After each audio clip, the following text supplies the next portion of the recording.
I used to think night shifts were peaceful, quiet, easy money. But what happened at that forgotten gas station in the desert made me question everything I believed about reality. I'm not sure I was supposed to survive. It started when I saw a post online. $300 a night, cash, no questions asked, gas station attendant needed. It sounded sketchy, sure, but I was broke, desperate, and it was only for one weekend. The station was 40 miles out of town, stranded along an old highway no one really used anymore. I got there just before dusk. The place looked abandoned. Cracked pavement, rusted pumps, flickering sign that read GSATO. An old guy with a lazy eye greeted me. "You the girl?" he asked. I nodded. "Don't go behind the station," he said, "no matter what you hear." Then he handed me a ring of keys, got into a beat-up Chevy, and drove off into the night. Inside, the place was musty but functional. There was a register, a small fridge with some expired snacks, and an ancient radio playing static. I was alone before I even had time to ask questions. 9 p.m. I sat behind the counter, scrolling through my phone. No customers, not even a car on the road. The silence was thick. 10 p.m. That's when the first knock came. It wasn't at the door. It came from the back wall. A slow, deliberate knock, 3 times. I froze. Remembering the old man's warning, I stayed put. But then I heard a voice. It was muffled, almost childlike. "Hello? Is someone there?" I didn't respond, but the knocking started again. Louder, faster. Then, silence. I forced myself to move and checked the cameras. Nothing. Just the empty parking lot bathed in a pale yellow glow from the flickering overhead lights. 11:15. The radio suddenly changed, from static to a voice, whispering. I couldn't make out the words, but the tone was urgent, panicked. Then it cut out again, back to static. I unplugged the damn thing. Midnight. I stepped outside to get some air, trying to calm my nerves. That's when I noticed it. The desert was dead silent. No wind, no crickets, no night sounds at all. And in the distance, standing just at the edge of the desert brush, was a figure. It was still, too still. I stared at it, blinked, gone. I rushed back inside and locked the doors. 12:47 a.m. I heard crying. Not outside, inside, coming from the storage room in the back. It sounded like a woman sobbing. I grabbed the flashlight and inched my way toward the door. My hand was shaking as I turned the knob. Empty. Nothing but cleaning supplies and old boxes. But the crying didn't stop. It was behind the wall, right behind the damn wall. And then it stopped, mid-wail. Suddenly, the light flickered. Then everything shut off. The power, the lights, the cameras, even my phone went black. I was standing in complete darkness. That's when I heard breathing, right behind me. I turned, shined my flashlight. No one was there. But on the mirror by the employee bathroom was a handprint, fresh, dripping. I swear to God it wasn't there before. 1:30. I stayed behind the counter, gripping the flashlight like a weapon. That's when the doorbell dinged. I looked up. A man walked in, mid-40s, pale, wearing a dirty mechanic's outfit. He didn't say a word, just walked to the fridge, took out a bottle of soda, came to the counter. His eyes were vacant. I tried to speak, but he dropped exact change and walked back out without a word. As he opened the door, I saw it again. That same figure, standing outside by the edge of the lot. Only now, it was closer, and I realized something. The mechanic didn't have a reflection. 2:15. I tried calling the old man. No signal. I wanted to leave, but something told me not to. Like if I left, whatever was out there would follow me. I turned the cameras back on. One by one, the feeds flickered in.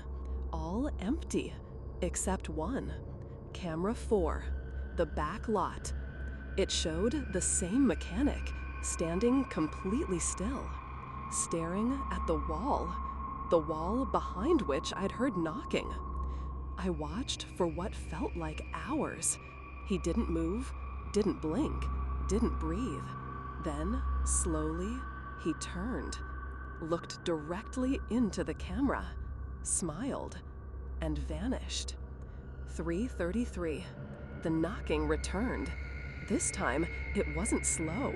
It was rapid, frantic, violent. It sounded like something was trying to claw its way in. I backed into a corner and held the flashlight like a cross. Then, everything stopped. Dead silence. Until a whisper, right next to my ear. Turn around. I screamed and bolted out the front door, ran straight into the desert, didn't stop until sunrise.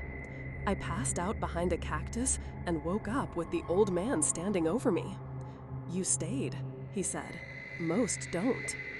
I asked him what the hell was wrong with that place. He didn't answer, just took the keys from my pocket and walked away.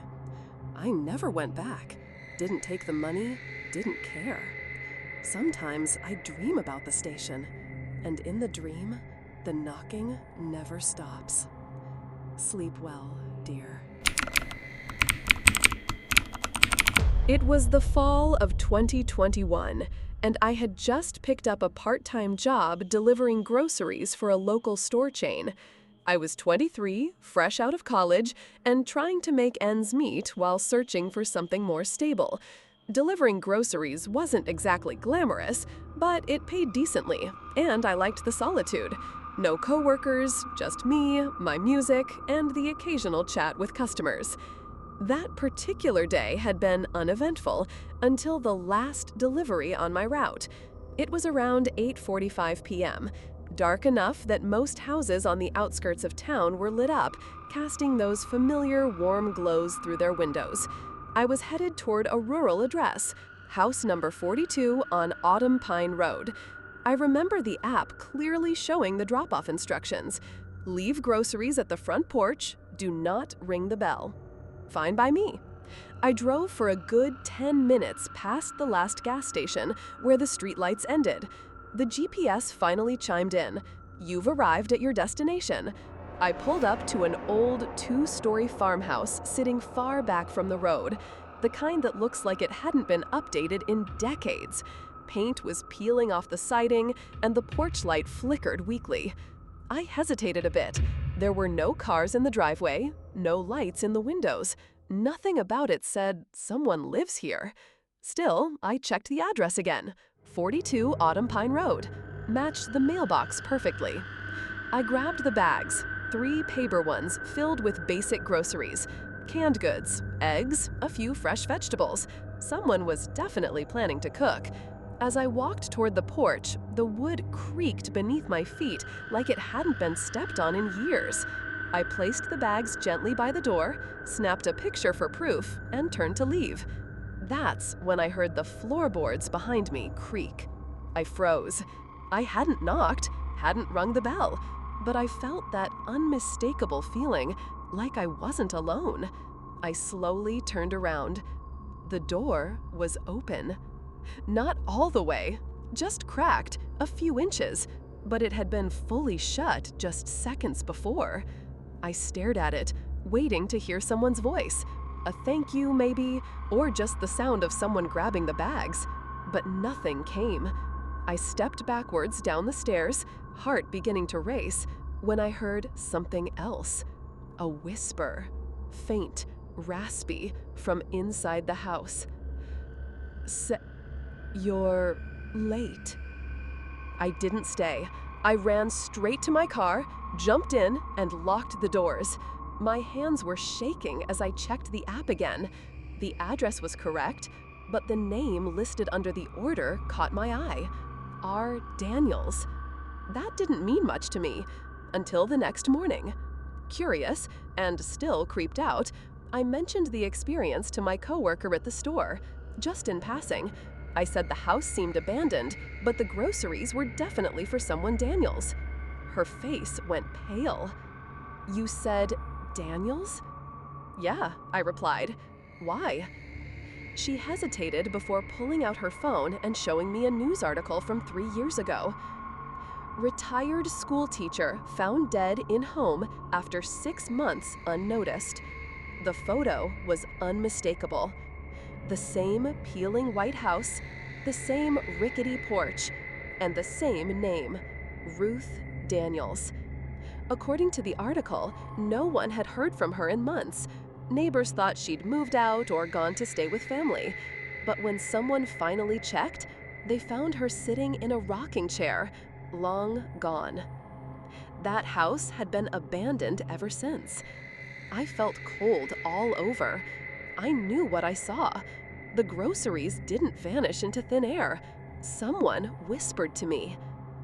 That night, I tried convincing myself it was a prank. Maybe some squatters had moved in. Maybe it was just my nerves. But when I logged back into the delivery app to check the order history, there was nothing. No record of that address. No customer named Daniels. I even called the store's main office to ask about it.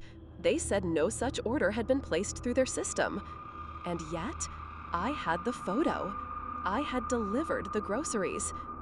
I deleted the picture that same night, and I've never taken another job that brought me near Autumn Pine Road. But sometimes, when I'm up late, I still hear that voice in my head. You're late. Sleep well, dear.